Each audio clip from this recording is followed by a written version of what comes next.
So how often do you go on social media sites? My goodness, probably at least like 20 times a day, at least. The most immediate way that it helps college students is it, jumps over that space issue where if you're working on like a group project or something like that, believe it or not, at some point college students left class and then didn't hear from one another again until the very time that they would then reconvene at class at their next class meeting. Now obviously with things like this, we are constantly connected with one another.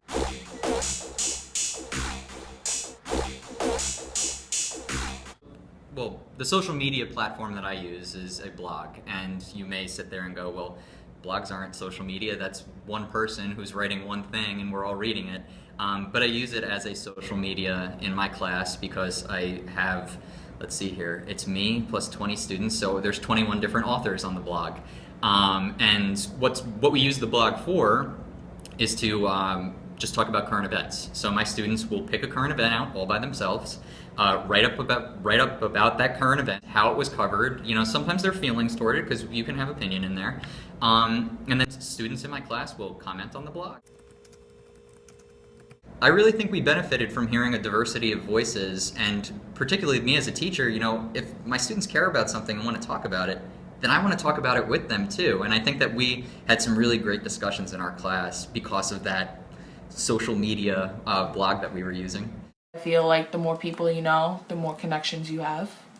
In my class, we had guests Skype in. One of the central things is they're able to make connections with these people.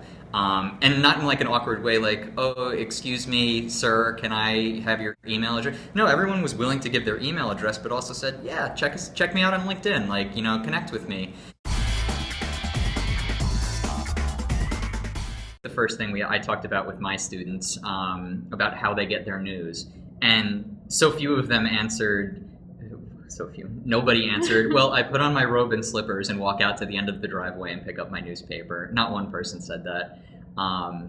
Really, to be honest with you, not one person really said that they carry a tangible newspaper unless it's, offered in like the cafeteria or like student center or something like that for free. So many of them talking about they get their news from their friends, the people who they trust and follow on things like Twitter or Facebook.